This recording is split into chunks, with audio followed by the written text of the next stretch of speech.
Once again, he did his Christmas shopping in a Rexall drugstore. It was late the day before Christmas Eve, and he hadn't had the spirit or energy or presence of mind to do it either or thoughtfully. Boredom, which had begun as a mild infection, now took him over completely.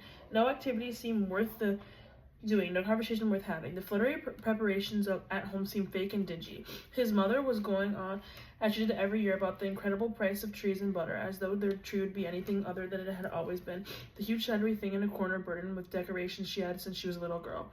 As if her fruitcakes were edible or her turkey done all the way to the bone, his father gave them all the envelopes of varying amounts of money, never thinking that just once might like something he went into a department store and selected. The gifts Milkman had to buy were few and easily chosen in a drugstore. Cologne and dusting powder from Magdalene called Lena, a compact for Corinthians, a 5-pound box of chocolates for his mother, and some shaving equipment for his father.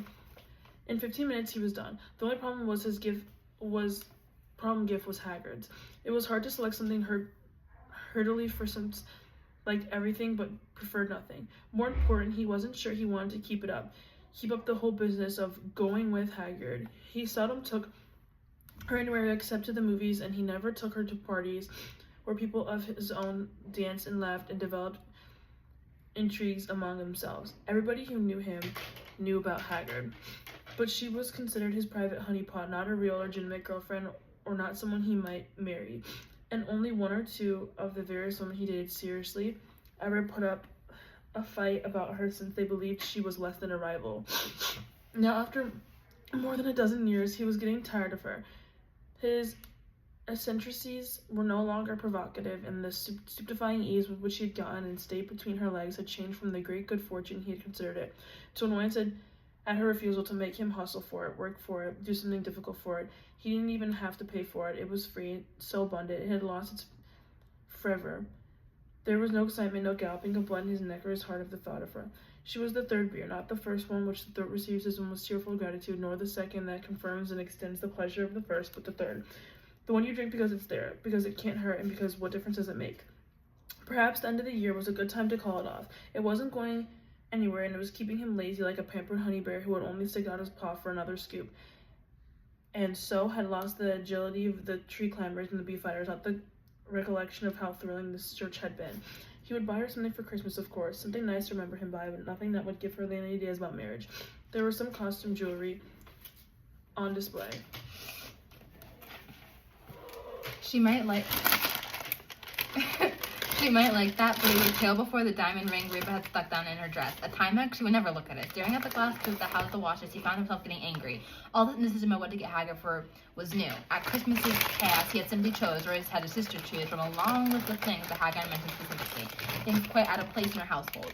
A navy blue satin bathrobe, this for a woman who lived in a house that had no bathroom. A snood with velvet bow, a rhinestone bracelet with earrings to match, patent leather pumps, white shoulders cologne. Milkman used to wonder her specificity and her acquisitiveness until he reminded himself that Pilot and Reba celebrated no holidays. Yet their generosity was so wholehearted it looked like carelessness, and they did their best to satisfy every whim Hagar had.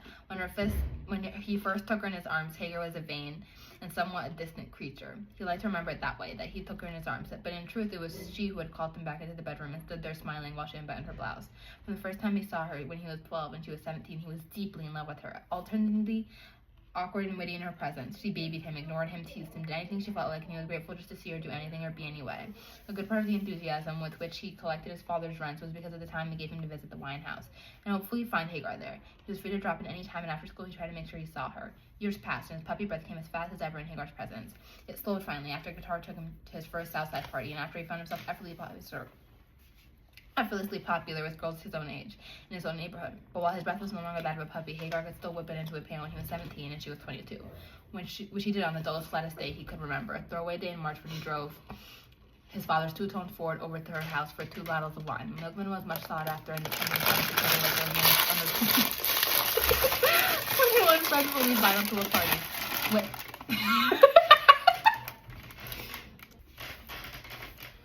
When he got to Pilots, he walked in on a domestic crisis. Reba's new man's friend had asked her for a small loan, and she had told him that she didn't have any money at all. The man who had received 2 or 3 nice presents from her unasked, thought she was lying and was trying to tell him to shove off. They were quarreling in the backyard. That is, the man was quarreling. Reba was crying and trying to convince him that what she said was true. Just after Milkman opened the door, Hagar came running from the bedroom where she'd been looking at the back window. She screamed to Pilot, "Mama, he's hitting her. I saw him with his fist, Mama." Pilot looked up at her 4th grade geography book she was reading and closed it. Slowly, it seemed to Milkman, she walked over to a shelf that hung over the dry sink, put the geography book in, and removed a knife. Slowly, still, she walked out the front door. There was no back door, and as soon as she did, Milkman could hear Reba screams and the man curses.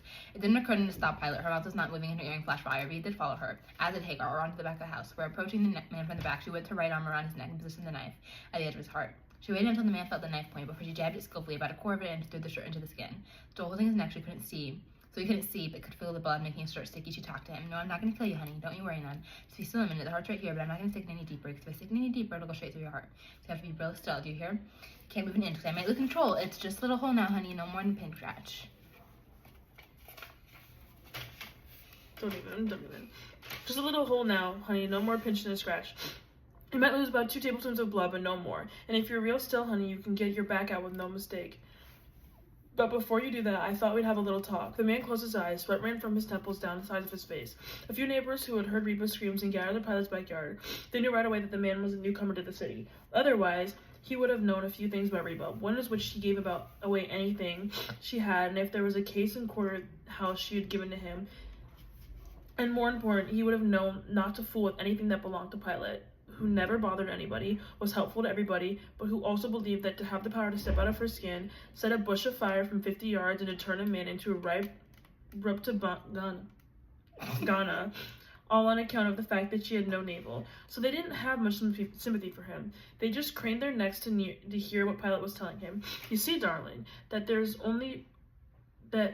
the only child I got, the first baby I ever had, and if you could turn around and see my face," which of course you can't because my hand might slip, "you know that she's also the last. Women are foolish, you know, and mamas are the most foolish of them all. And you know how mamas are, don't you? You got a mama, ain't you? Sure you have, so you know what I'm talking about. Mamas get hurt and nervous when somebody don't like their children. First real misery I ever had in my life was when I found out somebody, a little teeny boy who I didn't like my little girl, made me so mad I didn't know what to do. We do the best we can, but we ain't got the strength you men got. That's why it makes me so sad if a grown man start beating up on one of us. You know what I mean? I'd hate to pull this knife out on you and you try to from other time to act mean to my little girl. Cause one thing I know for sure, whatever she done good to you. Still, I'd hate to push it on you more to have my mama feel like I do now. I confess, I don't know what to do. Maybe you can help me. Tell me, what should I do?" The man struggled for breath and Pilot eased up on his throat, but not his heart. "Let me go. Let me go. I won't ever put a hand on her, I promise. A real promise, sugar. Yeah, I promise. You won't never see me no more." Reba sat on the ground, her arms on her knees, staring through her unswollen eye at the scene she thought were the picture show. Her lip was split, and her cheek was badly bruised, and as though her skirt and hands were stained with effort to stop the blood pouring from her nose. A little still trickled down. Pilot plucked the knife out of the man's shirt and took her arm away. She lurched a little, looked down at the blood on his clothes, and put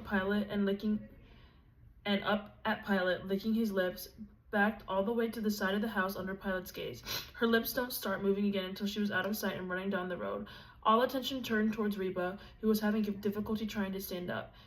She said she thought something was broken inside the place where he'd kicked her. Pilot felt her ribs and said nothing was broken, but Reba said she wanted to go to the hospital. It was her dream to be a patient in the hospital. She was forever trying to get admitted, since her picture-shown imagination was a nice hotel. She gave blood there as often as they would let her, and they stopped when the blood bank was moved to an office-type clinic some distance away from Mercy. She was insistent now, and Pilot surrendered her judgment to Reba. A neighbor offered to drive them, and off they went, leaving Milkman to buy his wine from Haggard. He was delighted with the performance and followed Haggard into the house to laugh, talk excitedly about it. She was as tranquil as agitated, and monosyllabic as she was garrulous. Was that something? Wow, she's 2 inches taller than he is, and she's talking about weak. We are weak. Compared to what? A B52? Every woman's not as strong as she is. "I hope not half as strong as too much. Well, muscle strength is one thing. I mean, women are weak in other ways. Name some. I want you to name some for me. Where are you weak? I don't mean me, I mean other women. You don't have any weaknesses? I haven't found any. I suppose you can think you can whip me. It was a 17-year-old's constant preoccupation. Who could whip him? Probably, said Hagar. Ha, well, I guess I better not try to prove you wrong. Pilot might be back with her knife. Pilot scare you? Yeah. Don't she scare you? No, nobody scares me. Yeah, you tough. I know you tough. Not tough. I just don't let people tell me what to do. I do what I want. Pilot tells me what to do, but I don't have to do it if I don't want to. Which I gotta say the same for my mother. Your mother boss you? Well, not boss exactly. Milkman flowered for a word to describe the nagging thought he was a victim of. How old are you now? asked Hagar. She lifted her eyebrows like a woman mildly interested in the age of a small child. 17. You're old enough to be married, Hagar said with a strong implication that he should not allow his mother to have any say about what he did. I'm waiting for you, he said, trying to regain or acquire some masculine flippancy. Be a long wait. Why? Hagar sighed, as if her patience was being tried. I'd like to be in love with the man I marry. Try me. You can learn if you try. You're too young for me. State of mind, he said. My mind. You're like all women, waiting for Prince Charming to come trotting down the street and pull up in your front door. Then you'll sweep down the steps and pow-wee. Your eyes meet and he'll link you up on his horse. And the two of you ride off into the wind, violins playing in courtesy of MGM, stay up on the horse butt. Right? Right, she said. What you gonna do in the meantime? Watch the lump grow in a little boy's pants. Milkman smiled, but he was not amused. Hagar laughed. He jumped up to grab her, but she ran into the bedroom and shut the door. He rubbed his chin with the back of his hand and looked up at the door. Then he shrugged and picked up the 2 bottles of wine. Milkman and Hagar stuck her head out the door. Come in here. He turned around and put the bottles down on the table. The door was open, but couldn't see her, and he could only hear her laughing, a low private laugh as though she had won a bet. He moved so quickly he forgot to duck the green sack hanging from the ceiling. I think he was swimming on his forehead by the time he got to her. What you all got in there? He asked her. That's pilot stuff. She called it her inheritance. Her inheritance. Hagar was unbuttoning her blouse. Which inherent bricks? Then he saw her breast. This is what I do in the meantime, he said, then tossing and giggling, he had been free and open then. And he began to spend as much time in Guitar's room when he was at work as Guitar himself did when he was home. She became a quasi-secret but a permanent fixture in his life. Very much a tease, sometimes accommodating his appetite, something confusing. He never knew when, why, or why I should do it either. He assumed Reba and Pilot knew, but they never made a reference to the change in the relationship to Haggard. While he had lost some of his 12-year-old's adoration of her, he was delighted to be sleeping with her, and he was odd, funny, quirky company, spoiled but artlessly so, and therefore more refreshing than most of the girls his own age. There was months when Haggard would not see him, and he'd appear one day, and it was all smiles and welcome. After about 3 years or so of Haggard's on-again, off-again passion, her refusals dwindled until finally, by the time he hit his father, they were non-existent. Furthermore, she began to wait for him, and the more involved she got with him, the other part of his social life, the more reliable she became. She began to pout, sulk, and accuse him of not loving her or wanting to see her anymore. And though she seldom about his age, she was very aware of hers. Milkman had stretched his carefree boyhood from 31 years. Haggard was 36 and nervous. She placed duties squarely in the middle of the relationship. He tried to think of a way out. He paid the clerk from the presents he had chosen and left the drugstore, having made up his mind to call it off. I'd remind her that we were all cousins, he thought. He would not buy her a present at all. Instead, he would give her a nice piece of money, explain that all he wanted to get her some really nice gift for herself, and that the gift-giving was compromising her, that he was not what she needed. She needed a steady man who could marry her. He was standing in her way, and since they were related at all, she could start looking for someone else.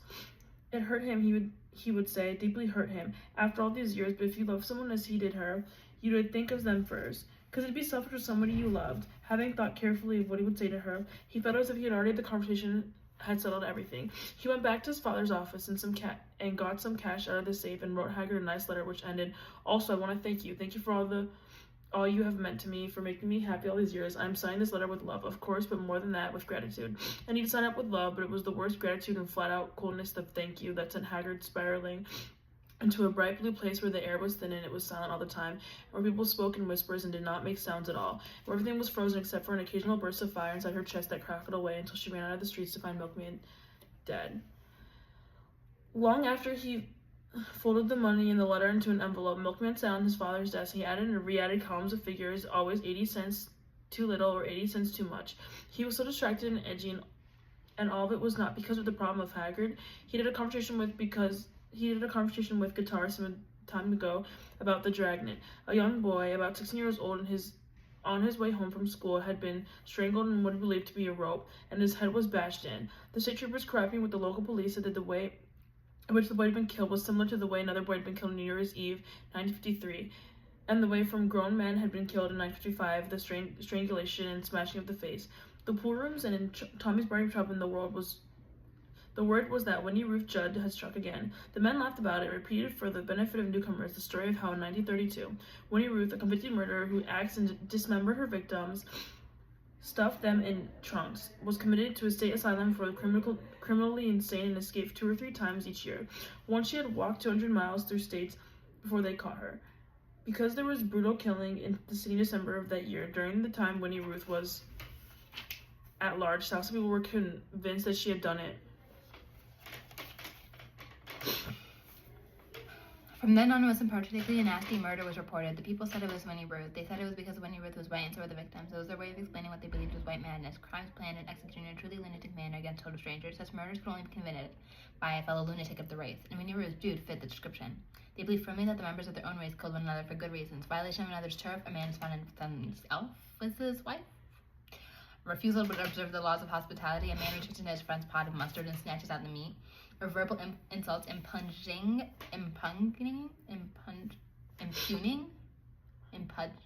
whatever. Their virility, honesty, humanity, and mental health. More important, they believed the crime they committed was legitimate because they were committed in the heat of passion, anger, jealousy, loss of face, and so on. Bizarre killings amused them, unless, of course, the victim was one of their own. I speculated about Winnie Ruth's motive for the recent murder. Somebody said she was wrong for being cooped up and went looking for a life, but she knew better than to expect a grown man to want her, so she went for a schoolboy. Another said she probably didn't like saddle shoes, and when she got into the loony bin and walked 400 miles to safety, the first thing she saw was a kid wearing saddle shoes, and she couldn't take it. Ran amok. Amid the jokes, however, the streak of unspoken terror. The police said there had been witnesses when he thought he saw a bushy-haired person running from the schoolyard where the body was found. The same bushy-haired person they saw when Sam Shepard asked his wife, said a porter. Hammered man, said guitar, 27 hammer blows. Great Jesus, why do you do 27? That's a hard killing. Every killing is hard killing, said the hospital Tommy. Killing anybody's hard. You see the movies where the hero puts his hand around somebody's neck and the victim coughs a little bit and expires? Don't believe it, my friends. Human bodies are robust. It can gather strength when it's in mortal danger. You kill anybody in the war, Tommy? I put my hand to a few. With your hands, bayonet friend. The men of the 92nd use bayonets. Bellow wood, glitter with them, fairly glittered. How'd it feel? Unpleasant, extremely unpleasant. Everyone you know knows do the same to you. It's still a very indelicate thing to do. They laughed as usual at Tommy's proper way of thinking. That's because you don't want to be in the army. No way, said a fat man. What about if he was roaming the streets and met up with Orville Phoebus? Boy, I'd love to kill that sucker, a heavy-set man said. Keep saying that. They'll soon have your ass downtown. My hair ain't bushy. They'll make it bushy. They'll take some brass knuckles and make your head bushy and call it hair.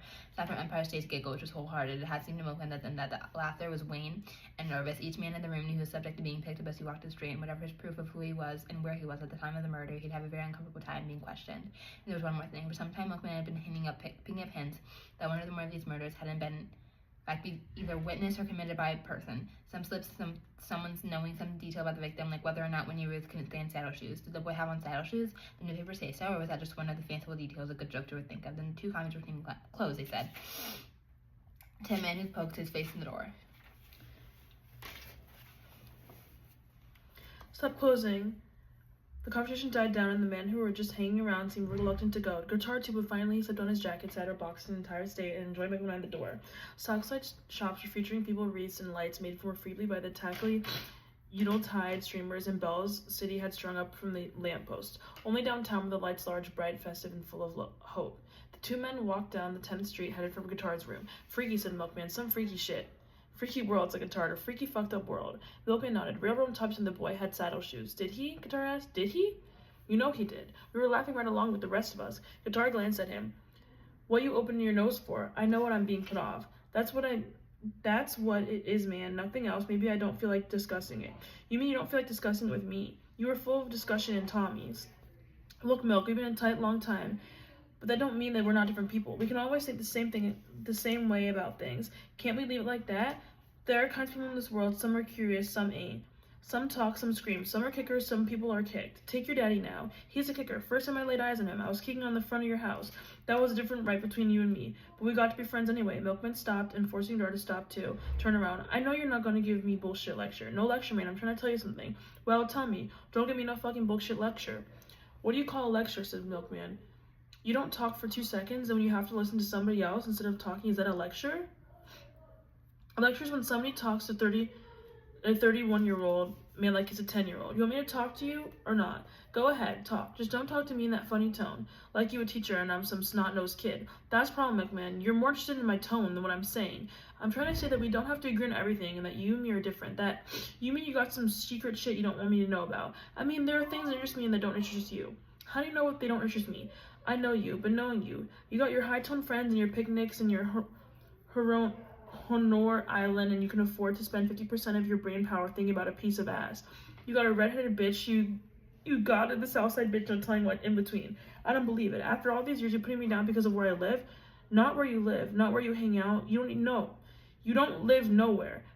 Not Dr. Street or Southside. You begrudge me? Begrudge me. You begrudge me? I don't begrudge you a thing. You're welcome everywhere I go. I've tried to get you on the home to Honro. Fuck Honoro. Honry. Doesn't really matter. Just keep You hear going. me? The only way I'll go to that N-word heaven is with a case of dynamite and a book of matches. You used to like it. I never liked it. I went with you because I liked it. What's wrong with Negroes owning a beach house? What do you want, Guitar? Can we say this? Yes, girl. Okay, I was always saying person that wasn't Negro sure. is not. You mad at every... If you don't want to say it, don't say it. I don't know if it's like, you mad at every people... Wait, who is describing... Just say Florida? Negro. Who is describing Florida picking cotton? This ain't Montgomery, Alabama. Guitar looked at him first in rage and then began to laugh. You're right, McMahon. You've never in your life said a true word. This is definitely not Montgomery, Alabama. Tell me, what would you do if it was, if this turned out to be another Montgomery? Buy a plane ticket. Exactly. Now you know something about yourself you didn't know before. Who you are and what you are. Yeah, a man that refuses to live in Montgomery, Alabama. No, a man that can't live there. If things ever got tough, you can melt. You're not a serious person, Milkman. Serious is just another word for miserable. I know all about serious. My old man is serious. My sisters are serious. And nobody is more serious than my mother. She's so serious, she's wasting away. I was looking at her in the backyard the other day. It was cold, wishes tit out there. But she had to get some bulbs in the ground before the fish. It's crazy. But do you know that? Wait. Sorry. But she had to get some bulbs in the ground before the 15th of December. She said so there she was on her knees digging holes in the ground. So I missed the point. The point is that she wanted to put those bulbs in. She didn't have to. She likes to plant flowers. She really likes it. But you should have seen her face. She looked like the unhappiest woman in the world. The most miserable. So where's the fun? I've never in my life heard my mother laugh. She smiles sometimes, even makes a little sound, but I don't believe she has ever laughed out loud. Without the least transition, without knowing he was going to, he began to describe to Guitar a dream he had about his mother. He called it a dream because he didn't want to tell him it had really happened, that he had really seen it. He was standing in the kitchen sink, pouring the rest of his coffee down the drain when he looked through the window and saw Ruth digging in the garden. She made little holes and tucked something that looked like a small onion in them. As he stood mindlessly watching her, tulips began to grow out of the hole she had dug. First a solitary thin tube of green, then two things opened up from the stem, one on each side. He rubbed his eyes and looked again. Now several stalks were coming out of the ground behind her. Either they were bulbs she had already planted or they had been in the sack so long they had germinated. The two were getting taller and taller, and soon there were so many of them they were pressing up against each other and up against the mother's dress. And she still didn't notice them or turn around. She just kept digging. Some of the stems began to sprout heads, bloody red heads that bobbed over and touched her back. Finally, she noticed them growing and nodding and touching her. Milkman thought she would jump up in fear, or at least surprised, but she didn't. She leaned back from them, even hit at them, but playfully and mischievously. Mischievous? Miss Chavez. The flowers grew and grew until you could only see her shoulders above them and her flailing arms high above these bobbing, sappy heads. They were smothering her, taking away her breath with these soft, jagged lips, and she merely smiled and fought them off as though they were harmless butterflies. He knew they were dangerous, that they would soon cycle all the way around her and leave her limp on the ground, but he didn't seem to guess this at all. Even eventually they covered her, and all I could see was a mound of tangled tulips bent low over her body, which seemed to last. He described all that to Guitar as though the dream emphasized his point about the danger of seriousness. He had tried to be as lighthearted as possible in the telling, but at the end, Guitar looked him in the eyes and said, "Why did you go help her?" "What? Help her, pull her out from underneath." But she liked it. She was having fun. She liked it. "Are you sure?" Guitar smiling. "Sure, I'm sure. It was my dream. It was your mother, too." "Oh, man, why are you making something out of it that ain't there? You're just making the whole thing into something superstitious just to prove it." My bad. You're making the whole thing superstitious just to prove your point. First, I'm wrong with not living in Alabama. Then I'm wrong for not behaving in my own dream. Now I'm wrong for dreaming it. You see what I mean? The least little thing is a matter of life to death to you. You're getting to be just the way your old man. He thinks paperclip is the wrong drawer. I should apologize. What's happening to everybody? Looks like everybody's going in the wrong direction, but you don't it. But you, don't it? Milkman swallowed. He remembered the long ago evening after he and his father, everyone was crammed on one side of the street going in the direction he was coming from. Nobody was going his way, as though Guitar had been that dream too. Maybe he had said, "But I know where I'm going." Where? Wherever this party is. Guitar smiled, his teeth were as white as the snowflakes that were settling on his jacket. "Merry Christmas," he said, "and Happy New Year." He waved his hand and cut around this corner of the street. He was lost in the snowy shadows of the south side before Milkman could ask him where he was going or tell him to wait. Now he closed the accounts of the book in Sony's shop and gave up on the calm of numbers. Something was happening to Guitar that had already happened to him. He was constantly shafting Milkman about how he lived, and that conversation was just one more example of how he changed. No more could Milkman run up the stairs to his room, drag him off a party or a bar, and he didn't want to talk about girls or getting high. Sports were about the only thing he was still enthusiastic about, and music. Other than that, he was gloom and golden eyes, and politics. It was the atmosphere of earnest that provoked that led Milton to talk about something more than he would normally, but that also led him to defend flippant remarks, the kind of life he led. Pussy and honor parties. Guitar knew that wasn't all he was interested in, didn't he? He knew Milkman had other interests, such as, he asked himself.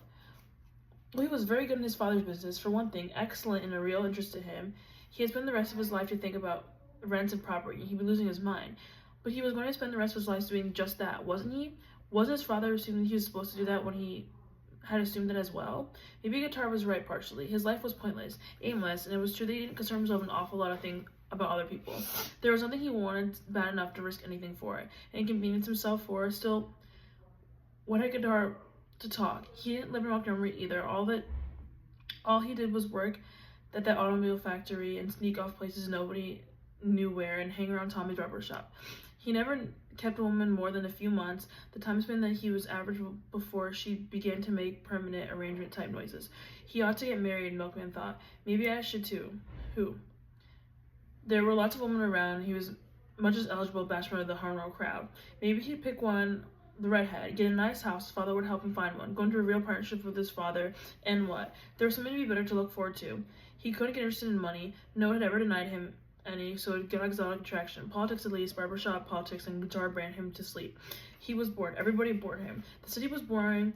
The racial problems that consumed guitar were the most boring of all. He wondered what he would do if he didn't have any black or white problems to talk about. What would they do if they couldn't describe the insults, violence, and oppression that their lives and the television news are made up of? It didn't have Kennedy or Elijah to quarrel about. They excused themselves for everything. Every job of work undone, every bill unpaid, every illness, every death was the man's fault. And Guitar was becoming just like them, except he made no excuses for himself, just agreed to speak to Milkman with every grievance he heard. Milkman went into the bathroom, which served also as a pantry, and plugged in the hot plate to make himself some instant coffee. While he was there, he heard a rapid tapping on the window pane. He stepped back into the office and saw Freddie's eyes through the lettering. Milkman unlocked the door. Hey, Freddie, what's up? Looking for a warm spot. They got me running tonight. Christmas coming and all. All I do is run up and down the street. Freddie's janitor duties at the department store was supplemented by his function as a messenger and package deliverer. They give you a new truck yet? Milkman asked him. You crazy? The engine have to fall out of the ground before they give me a decent one. I put some coffee water on. Have a cup? Just what I'm looking for. Saw your lights and thought they'd got to be a cup of coffee in there. You would just have a little taste to go in it, would you? Just so happens I do. Attaboy. Milkman went into the bathroom, lifted the lid from the toilet tank, and took out half the pint bottle he kept hidden from Macon, who couldn't have alcohol in the premises. He brought the bottle into the office, put it on the desk, and went back to make 2 cups of coffee. When he re-entered, Freddie was trying not to look as though he had already turned the pie up into his mouth. They laced their coffee, and Milkman looked around for his cigarettes. Hard times, boy, Freddie said absently after his first sip. Hard times. Then as he noticed something missing, he asked, where's your buddy? You mean Guitar? Yeah, Guitar. Where's he? Haven't seen him in a few days. You know Guitar. He'll disappear on you in a minute. Milkman noticed how white Freddie's hair was. How old are you, Freddie? Who knows? They made dirt in the morning and me in the afternoon. He giggled. But I've been around a long, long time. You born here? Nah, down south. Jacksonville, Florida. Bad country, boy. Bad, bad country. You think you got an orphanage in Jacksonville where colored babies can go? You have to put them in jail. I can tell people that talk to me about them sit-ins. I was raised in jail and it don't scare me none. I didn't know you were an orphan. Well, not a regular orphan. I had people and all, but my mom died and nobody would take me in. It was on account of the way she died that nobody would take me. How she died? Ghost. You don't believe in ghosts. Well, Milkman said, I'm willing to, I guess. You better believe, boy, they're here. Here? Milkman didn't glint around the office being 1 or 2. The wind howled outside in the blackness and Freddie looked like a gnome. Flashed with gold teeth. I don't mean in this room necessarily, although they could be. He cocked his head and listened. No, I mean day in the world. You've seen some? Plenty. Ghosts killed my mother. I didn't see that, of course, but I've seen him since. Tell me about them. No, I ain't. I ain't doing talking about the ghosts I've seen. They don't like that. Well, tell me about the ones you didn't see. The one killed your mother. Oh, well, that one. Oh, that one. She was walking across the yard with his neighbor's friend and hers. They both looked up and saw a woman coming down the road. I was waiting to see who she was. When the woman got near, the neighbor called out howdy, and soon she said the word. The woman turned in the white bowl. Right before their eyes, my mama fell down on the ground, labor and pain right there and there. When I was born, they showed me to her. She screamed and passed out. Never did come. My father died 2 months before I was born, and they couldn't get none of my people and nobody else to take a baby brought in from the white bowl. Milkman started laughing. He didn't mean to hurt Freddie's feelings, but he couldn't stop the laughter. The more he tried, the more it came.